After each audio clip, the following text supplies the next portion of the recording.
All right, now we're back again one more time. You know, like I say, this is always live, and we're just basically uncut and raw. We had a little interruption at the door. We're gonna get a sign for that. But we're talking to David, and David has some great information, some great insights, and some awarenesses that he wants to bring forth to the community.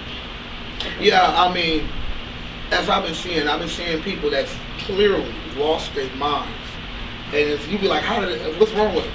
They have no meds, and then they got a. Now to me, they giving them an opportunity to go get these meds, but they giving them the wrong meds. I went to Ben 9. I went to all of these mental institutes when I was out here, and nobody don't even know this because because I like to rap. I'm an entertainer, and I don't put my personal life out there. But I went to those mental institutes, and they basically give us medicine that either or gets us hooked on to something, or they give us medicine that they just trying out.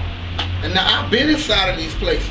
I got paperwork beyond paperwork that show you that I've been inside every single mental institute in the state of California, well, the state of Los Angeles. Mm-hmm. You know, and yeah, plenty of times they give you medicine that'll play with you, but then you know you get good doctors that's there too, and that's how I end up with the Seroquel and the Wellbutrin. But you know what I'm saying. But before Seroquel and Wellbutrin, they was giving me all psychotropic pills, and it wasn't even working. You know, I mean, because I used to, when I was in Florida, I knew I had a problem. My mother knew I had a problem, but you know, they just don't care. They not finna give you no social nothing. What you mean? You just a person that's trying to use the system. That's what you is. That's basically what they say. You know, it's the medication for one. It does work. Right? Yeah, it does work, but you have to go through different channels just to get the right ones. But the idea is so you can get stable. Yeah. And it is unfortunate that when you do go to the mental health, go to the psychiatric hospitals, and they do release you, they release you with the meds, and then that's it. And you go on about your business. Yeah, they give you a prescription for you to go find it, number one. Mm-hmm. And then certain people may not go through the day, because I did it myself. I wish they could give us the pills before we leave. You know, you're going to put me inside a mental institute and you don't have a pharmacy there. What the hell? I mean, I don't mean to cuss, but come on. Go ahead. I mean, you know, this is wrong uncut. I mean, like, for real, if you're going to put me in a mental institute and you don't have a pharmacy there, but you have a pharmacy to give me pain pills, and then you don't give me the right pain pills, you only give me just a little bit.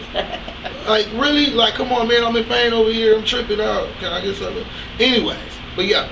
And they give you a prescription, and then they tell you to go get it. And some people don't even go there because they got so much going through their day, and they already messed up. You know what I'm saying? The process is so long. Yeah. So now, basically, you know, you say you lived in Skid Row for 2 years. You're from Orlando, Florida, and you see without the community of Skid Row, you see, you know, the missions and what they're trying to do, right? Right. You see the SROs and the Skid Row housing, what they're trying to do. What else would you like to see change within the community of Skid Row? Ooh. To be honest with you, everything. That's right. I mean, come on, it's messed up, it's broken. It's like a game now. It's like, let's see who's the next contestant. It's messed up.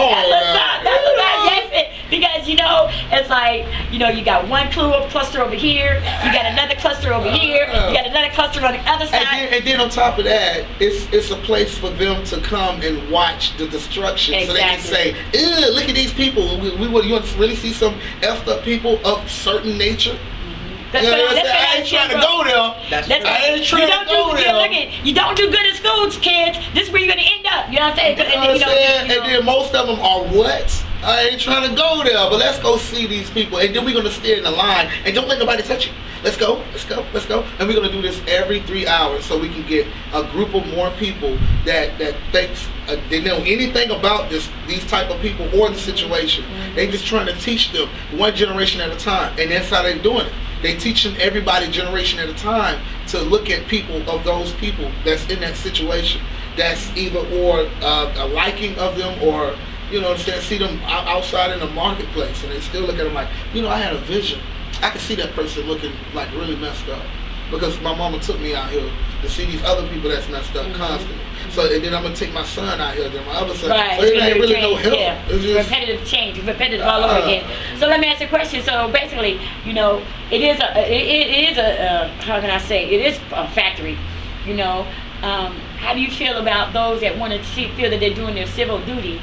And because this has always been a concern with me, but the feeding. Well, the feeding is also, to me, because I ate the food. You know what I'm saying? You talk to somebody that's been through this. You know what I'm talking about? The food is also here to down you, too. That food is bad. That food is messing up your metabolism, your kidneys, your everything. You know what I'm saying? So they make it, the bodies of the people are shrinking. I can basically see this. They looking all skinny, messed up. It's like they putting drugs in it. Even though the food is, some of the food is good, but I don't understand. I don't know. You know what I'm saying? Because I ate that food and I had a horrible stomach ache plenty of time.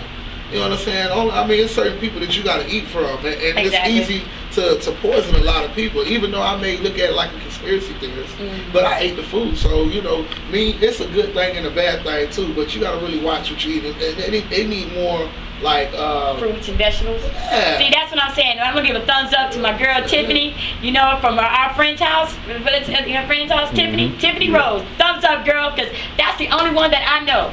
You know, that gives out healthy fruits and vegetables. See, that's what it is. And that's what's up. You know, and I wish that there were more people like her. When she do come down with her organization, you know, it's neat and decent and in order. You know, and they clean up behind themselves. You know, every morning when I leave from work, I see the trash. I see the leftovers from the night before. You know, and it don't look like we did it. You know, I see the leftovers and just right there on the streets. And I ask myself, what would be in these people's right minds? They think they're doing the right thing, but obviously, how can you be blind? It's on them. Yeah, and then you got people out here, certain people, and I'm giving all to everyone. It's mostly mental problems. But then you got some people that just lazy, bro. Like, they just lazy or they just want to do drugs and they see other people. But what's happening is you seeing people with mental problems now being the people to follow. Think about that. Now you got people with mental problems being the people to follow. So these other people that do not have no mental problems are following the ones with mental problems, and now you have everybody because that. But you tell the truth though. But you tell the truth. That's true. Because because they don't know. So how they gonna know? They gotta follow us. Exactly. They gotta pump us with some spirituality. All that can make me feel like. I mean, I had a mental problem. You know how many followers I had out here, and then you know the friends. I mean, I could have made them do anything. That's true. But I didn't. You know, could have manipulated so many people. I didn't. Wow. So as far as we answered a lot of questions about basically how do you see Skid Row, what would you like to see change within the community of Skid Row? Yeah, what would you like to see change? I mean, I would like to see the fruits. I would like to see people getting truly diagnosed the right way. I would like to see people out here, you understand, like, I would just basically like to see people just understanding, you know, that this is a problem. Right. That you really have to fix this. Even though it seemed like a never-ending story, it's a never-ending story. But, you know. Like I say, this is always live and it's always, you know, in the raw. And like I say, we're a work in progress. Every time we're a work in progress. But we got to keep in mind, this is about community awareness. We want to put our voices matter, you know. And basically, you speak a lot, which made a lot of sense, you know. And no one would never know the story that's behind it. But before you go, would you like to do one of your raps for me? Yeah, okay. Alright, I got one.